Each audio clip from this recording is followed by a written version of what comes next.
Hello all you lovebirds out there. This is Andrew from PokePhenomenal, and for Valentine's Day this year we're gonna get a little romantic.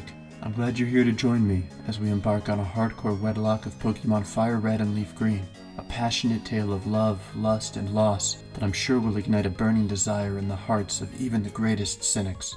So wrap your arms around your sweetheart, settle in, and take my hand. Okay, that's enough of the voice. I don't think I could keep it up even if I wanted to. But the run itself is real. This time, I'm heading back into Fire Red and Leaf Green to attempt my first wedlock, a special Nuzlocke variant that feels particularly appropriate for this time of year. For those who don't know the rules of a wedlock, I'll go over them briefly before we begin. Normal hardcore Nuzlocke rules apply, meaning that any Pokemon who faints must be boxed or released. We must observe strict level caps when fighting gym leaders and the Elite Four, that we cannot use healing items in battle, and that we have to observe special encounter rules. On top of this, the wedlock variant requires us to pair Pokemon together, creating a wedded unit that will take on the various challenges of the game together so long as they both survive. To accomplish this, once we catch a Pokemon, say a Caterpie on Route 2, it will then have to be paired with our next encounter, let's say a Spearow on Route 22. From this point on, those two Pokemon are a couple, and once one of them enters a battle, only that couple may be used. We can only switch between the two members of this pairing, and we can't use any other Pokemon. If one member of the pairing is to faint, the partner has to be brought out to avenge them, or die trying. Once both members of a pairing have fainted, a different couple can then be chosen and sent out. In the case that only one member of a partnership dies, the surviving Pokemon will either be paired with an unpaired Pokemon from the box, or with the next available encounter. Until they've been paired up again, they must fight alone. I'll also mention here that while some people play this with gender requirements, such as only allowing male-female pairings or banning genderless Pokemon, I'm not going to worry about those kinds of restrictions in this run. Realistically, I don't really think that they add much to the difficulty or the novelty of the run, so I see no real reason to use it. But that's about all I have to say to start off, so let's get this going. We start the run by naming ourselves Loverboy, and grant our eternal rival the moniker of Cold Shoulder.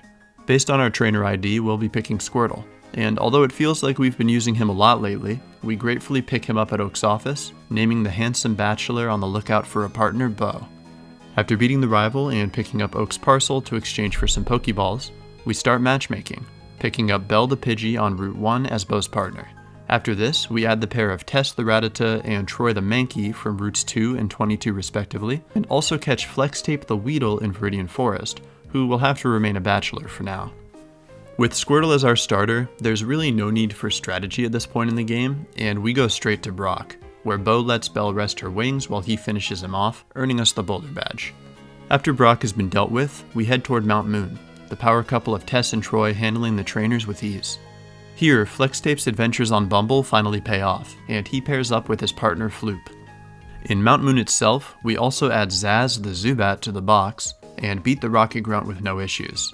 But when it comes time to fight the Fossil Maniac at the end of the cave, things go a little south. During this fight, Bo is poisoned by the Grimer, leaving him in a compromised state that forces his partner Belle to heroically step in. Although she's able to finish off the Voltorb with Quick Attack, the coughing Smog poisons her as well, and she tragically falls. At the loss of his partner, Bo is able to come out, and though he's poisoned, he avenges his lost partner and transforms into Wartortle, forever changed by the experience. After exiting Mount Moon, we teach Troy Mega Punch and Bo Mega Kick before entering Cerulean City. While exploring the nightlife and drowning his sorrows, Bo realizes some things, and he pairs up with Zaz the Zubat for the next portion of our journey. With Zaz paired off, we pick up Olivia the Sandshrew to put on reserve in the box, and prep for Misty. For this fight, I plan to start off with Floop, who should be able to handle at least the Staryu, while Flextape runs back up with Twin Needle against Starmie. Beginning the fight, Floop hits a Fury Attack which, although it's not enough to kill, does get the Staryu into heal range and forces Misty to burn her Super Potion. Staryu goes for Harden, and we try another Fury Attack, hitting 4 for the KO. Starmie comes out, and we decide to hit it with Leer just to make the kill a little more likely. Although Water Pulse confuses, our Person Berry clears the status, and we hit another Fury Attack, getting 4 hits this time too. With our health low from Water Pulse, we have to switch over to Flextape, who luckily survives a double water pulse and hits through confusion to end the fight with a super effective Twin Needle.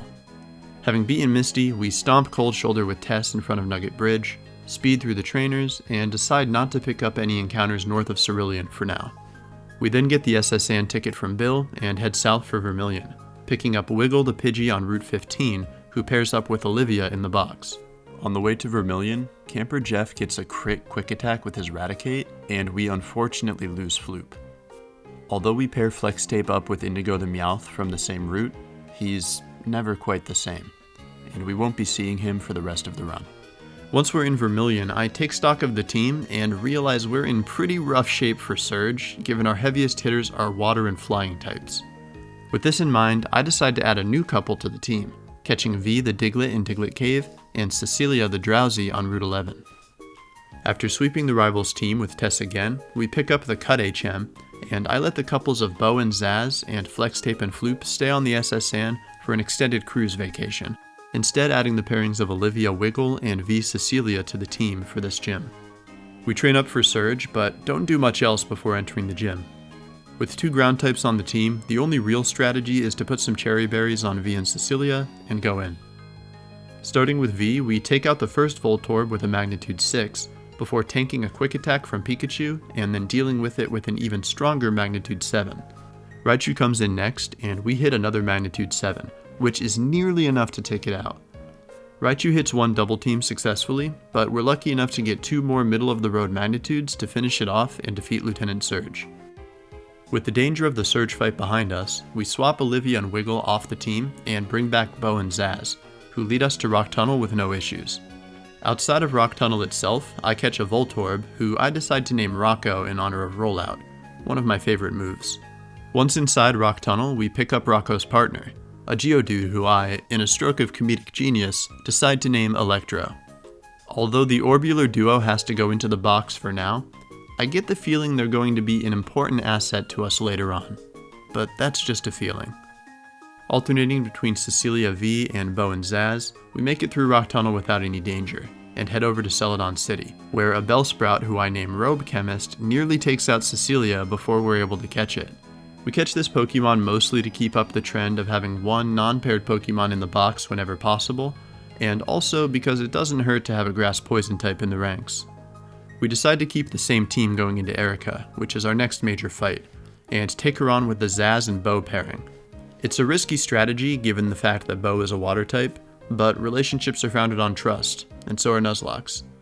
Putting all of our faith in Zaz, we start the fight, opening up with a wing attack that does massive damage to Victreebel. Victreebel misses Stun Spore, and after a heal from Erica, we set up a Confuse Ray before taking it out with wing attack.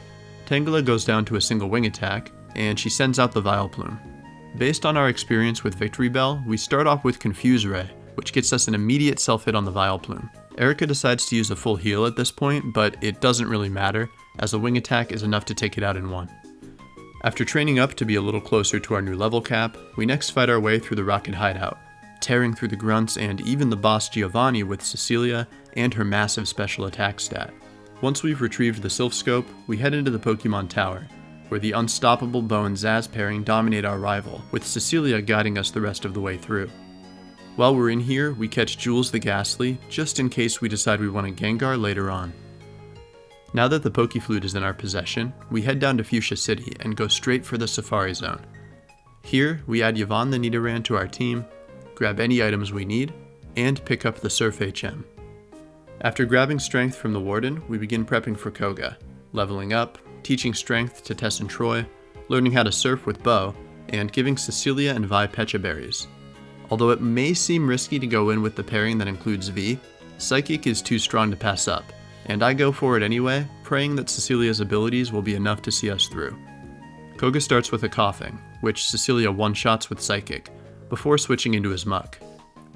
Muck is able to tank the first Psychic, but he foolishly goes for Acid Armor and a heal, which gives Cecilia the chance to take him out with 2 Psychics and avoid any damage.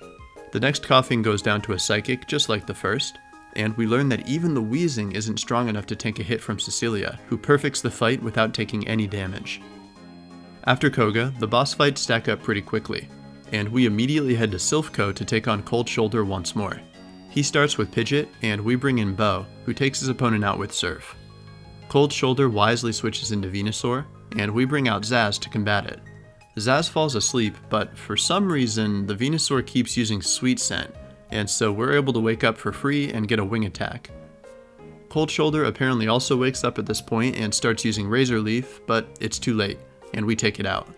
He brings out the Alakazam, and we switch back over to Bo, who takes it out with a quick Mega Kick. Gyarados is up next, and we tag out once more to send in Zaz, who sets up a Confuse Ray. Gyarados hits a Dragon Rage anyway, and although it's scary, we keep Zaz in for one more turn. When he hits the next Dragon Rage, however, we have to switch over to Bo again, which is when the Gyarados snaps out of confusion. Thankfully, the Gyarados goes for Bite, which does little enough damage and allows us to go for Mega Kicks to get as much damage as possible. We hit both of them here, which is enough to take the Gyarados out, from which point it's no real issue to finish off the Growlithe with Surf and end the fight.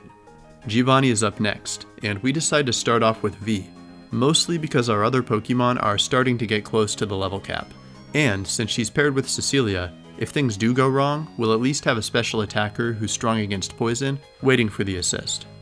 The strategy starts off well enough, and we take the Nidorino out with Magnitude. We go for the same on the Kangaskhan as well, but she tanks the Magnitude 7 really well, followed up with incredible damage from Mach Punch. Even the following Magnitude 9 isn't enough to do the job, but we get lucky when she goes for Tail Whip, giving us the chance to take her out with one more. We decide to keep V in against the Rhyhorn and hit a Magnitude 8, but it's able to survive, and we lose V to Stomp.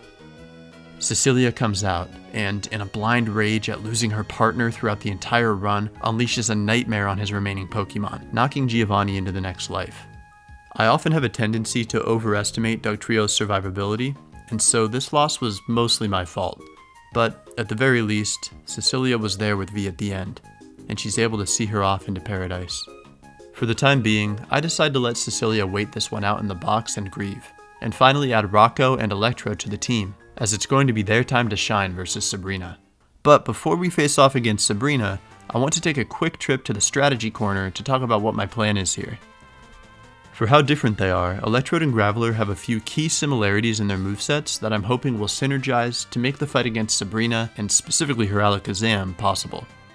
Although cut from two different spherical cloths, they both have access to two physical attack moves that have the potential to do massive damage to Sabrina's team of glass cannons: Rollout and Self-Destruct. Now, at its core, these moves both present a risk. Although Rollout can be powerful, it starts off weak, and it requires us to lock in on 5 turns of it to potentially see any benefit. Add on to that the fact that Electrode is a special attacker, and it might seem like using Rollout is a suicide mission with no clear benefit. And speaking of suicide missions, Self-Destruct is one by definition, and isn't a move that a Nuzlocke necessarily wants to make a habit of using.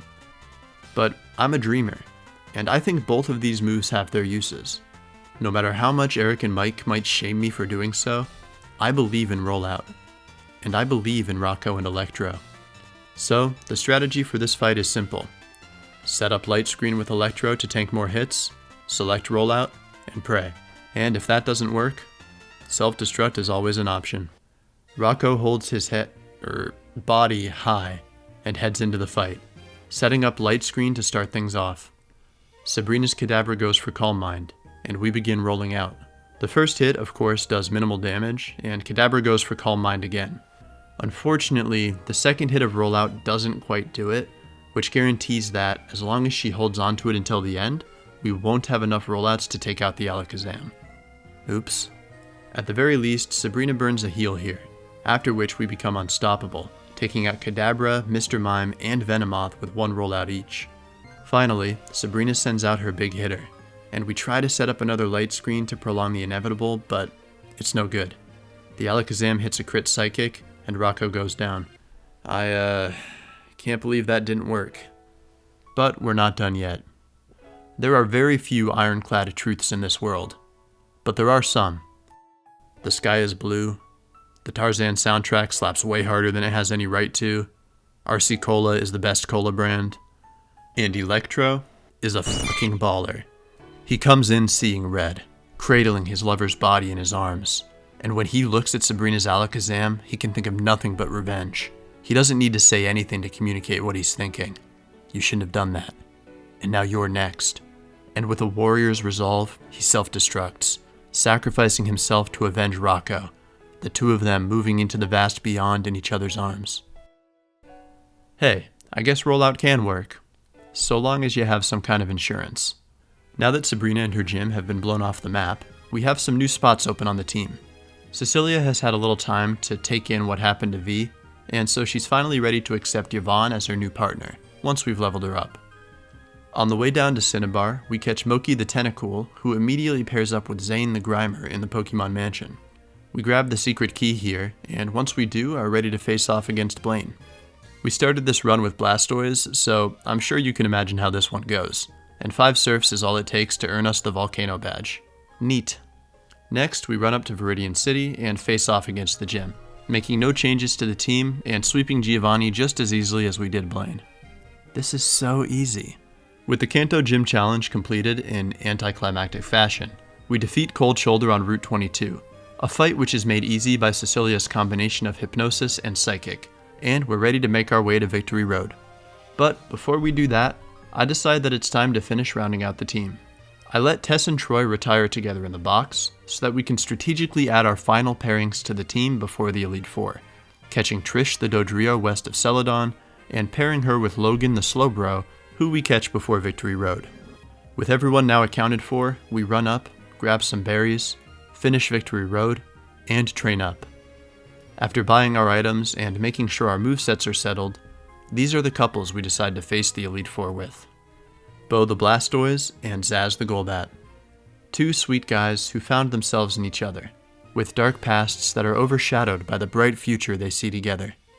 They're a generalist duo who will mostly be using as pivots and as a cleanup crew. Cecilia the Hypno and Yvonne the Nidoqueen. Cecilia is one of the hardest workers you'll ever meet, and is someone who's trying her hardest to live up to the life V would have wanted her to live. Yvonne, on the other hand, gives Cecilia some much-needed grounding, and helps her to relax. Cecilia is our primary powerhouse for this run, and Yvonne will mostly be acting as a defensive backup. And finally, Trish the Dodrio and Logan the Slowbro. Although these newcomers have yet to prove themselves, their differing personalities act as great complements to one another. With their limitless potential, I'm excited to see where they'll be able to take us. These are our allies, pairings who have been through so much together, with nothing but love to guide the way. I'm sure that this connection will serve them well in challenging the Elite Four, and I trust that they'll be able to take us through it. Let's give it a go. First up is Lorelei, who is one of the scarier opponents we'll be facing this time around. We don't necessarily have a great answer for her, and so we decide to start with Bo, who's learned Brick Break for the occasion. Although it's not going to be great if we're forced into Zaz, it's really just a risk we're going to have to take. Lorelei sends in the Dugong first, and Bo's Brick Break takes about half of its health, with the second one KOing it without issue. The Cloyster is up next, and after healing up with our leftovers, we hit Brick Break for a third of its health. Cloyster sets up Hail, but the leftovers counteract it, and we switch over to using Bite, which does about the same amount of damage as Brick Break, but saves on PP. Cloyster sets up Spikes and uses Protect, after which another Bite takes it out. Slowbro then comes in, and we continue using Bite, which does decent damage and even gets a flinch. The next Bite isn't able to take it out, but we get another flinch before Lorelei heals. A few more bites are enough to deal with the Slowbro for good, and the Jinx comes out next. We go for Bite once more, getting a big crit right off the bat that brings it down to yellow. Lovely Kiss puts Bo to sleep, and Lorelei heals up, but we decide to keep Bo out anyway. Although the Jinx tries to tempt Bo with Attract and deals some damage with Ice Punch, Bo eventually wakes up and reaffirms his commitment to Zaz, biting the Jinx into oblivion. Lapras is Lorelei's last Pokemon, and we go back to Brick Break, which hits for about a third. Bo does get confused, but he hits through it for another Brick Break, before tanking a Body Slam and hitting Lorelei's Lapras one last time for the victory. Next up is Bruno, and you already know the drill. We have a Hypno, Bruno ain't etc, etc. Let's do this. We lead with Cecilia, taking the Onix and Hitmonchan out with a Psychic each, before he sends out the Hitmonlee. Hitmonlee is fast enough to hit a Mega Kick, but Cecilia tanks it well and deals with the Hitmonlee with another Psychic. The second Onix comes in, and surprisingly is able to tank Psychic and hit an Earthquake. Bruno decides he's going to commit to the bit and heals the Onyx 2 whole times before we're able to take it out. But we do, because it's an Onyx. His ringer Machamp comes out next, and I go for Hypnosis, missing the first attempt and getting hit with a Rock Tomb in retribution. The Machamp then bulks up, and after the second Hypnosis misses, I decide it's time to start using Psychic. Luckily, we tank the Cross Chop and hit one, but it's not enough to KO, and we have to switch over to Yvonne. She tanks a Cross Chop of her own, and her Poison Point poisons the Machamp, which is actually what ends up taking it out. Better luck next time, Bruno. I'm sure you'll get us eventually. Agatha is up next, and we keep Cecilia in the lead spot. Her first Gengar is faster than us, but Cecilia is able to tank Shadow Punch and handle the Gengar with Psychic. Golbat and Arbok aren't able to put up any resistance, and we handle them the same way. The second Gengar comes out next, but it goes for Hypnosis, a rookie mistake given Cecilia has insomnia, and then feints to a Psychic as well. The last Pokemon Agatha has is her Haunter, and as it isn't able to outspeed us yet, we sweep our way to victory with Psychic. All that's left of the main Elite Four is Lance, who is justifiably a little scary for this run. We decide to start off with Bo and Zaz, hoping that their chemistry can carry us through this difficult encounter. Zaz goes out first, hitting a crit Astonish against the Gyarados to start things off, after which we set up Confuse Ray. Gyarados gets a Dragon Rage, and we hit it with a crit Wing Attack, which, when combined with self-damage, nearly KOs. Lance heals up, and we use 2 Wing Attacks before setting up another Confuse Ray. After another Wing Attack, the Gyarados hits itself in confusion again, which allows us to finally take it out. Lance brings in Aerodactyl, and we risk keeping Zaz in, going for Confuse Ray. We tank Ancient Power, barely, and hit the Confuse Ray, at which point we switch over to Bo, who should ideally handle the rest of the fight. Aerodactyl hits another Ancient Power, and then snaps out of confusion to hit one more, but luckily none of these grant him an Omni Boost. It somehow survives Surf and hits a Hyper Beam, but Bo is able to tank it and finally takes the Aerodactyl out, gaining a level and some much needed HP in the process. Next up in the order is Lance's first Dragonair. Ice Beam nearly finishes it, but the Dragonair survives and paralyzes us, which takes hold and gives the Dragonair a chance to hit Outrage before we can take it out. The second Dragonair comes in, using Dragon Rage, and we hit Ice Beam. Since this one doesn't KO either, we just have to risk Bo and go for another Ice Beam. Although we do hit the last Ice Beam, we don't get the lucky crit we needed, and the Dragonair ends Bo with Hyper Beam. Zaz comes in Fangs out to avenge his man, and takes the Dragonair out with Wing Attack. Against the Dragonite, we hit an Astonish, forgetting in our anguish that it won't work here, and Zaz goes down as well. I bring out Logan next, who tanks a strong Outrage before hitting Ice Beam. The Dragonite survives with about 1 HP. This is starting to feel rigged, but after he heals with his Citrus Berry, Logan is able to tank the final Outrage and end the fight. Bo, Zaz, I'm sorry it had to end that way, but at the very least, I'm glad you found each other.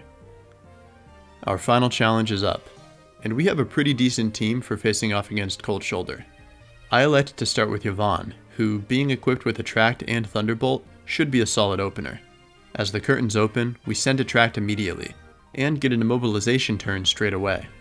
Thunderbolt does great damage, and after a Feather Dance from Pidgeot, we're able to take it out. Cold Shoulder brings in his Alakazam next, and we switch over to Cecilia and tank 2 Psychics before hitting it with Headbutt. We tank another Psychic, which unfortunately gets a special defense drop, and we switch over to using Hypnosis to put the Alakazam to sleep. After using a Psychic to deal minimal damage and avoid proccing a heal, we take the Alakazam out with Headbutt. Cold Shoulder brings in Gyarados, and we tank a Dragon Rage before attempting a Hypnosis, which misses.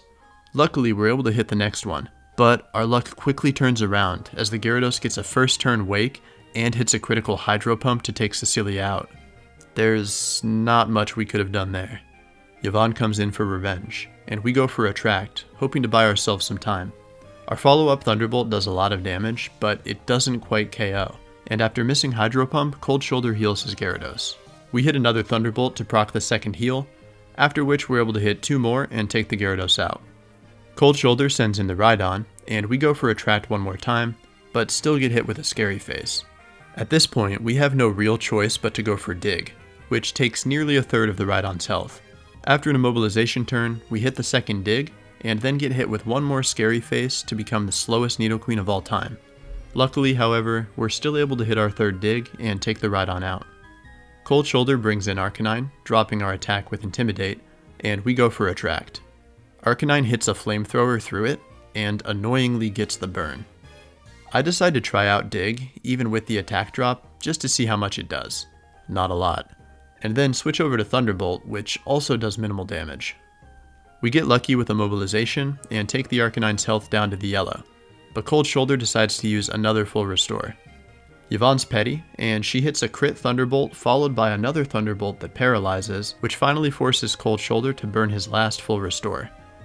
Although she's fought valiantly to avenge her love, Yvonne finally goes down, and we bring in Logan to replace her. He takes a huge bite from the Arcanine straight away, but he's able to end it all with Surf.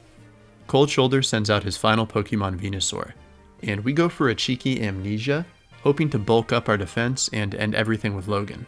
Cold Shoulder decides to set up Solar Beam, and although Psychic does massive damage, it's not quite enough, and we have to switch into Trish to tank the next hit.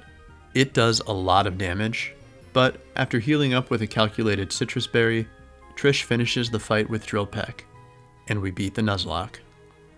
Well everyone, there's the proof. Love conquers all, even if it requires some sacrifice, and it's a beautiful thing to be reminded of that. This was my first Wedlocke, and I had a great time running through it, but what did you think? Be sure to let me know in the comments, and don't forget to like the video if you enjoyed it. Besides that, if you liked what you saw, I'd encourage you to check out our channel and subscribe to see and keep up to date with our other challenge runs, discussions, rankings, and anything else we do. But that's going to be all from me today, so thank you very much for watching, and happy Valentine's Day. I hope you all enjoy it. Be sure to tell someone you love them, and, as always, stay phenomenal.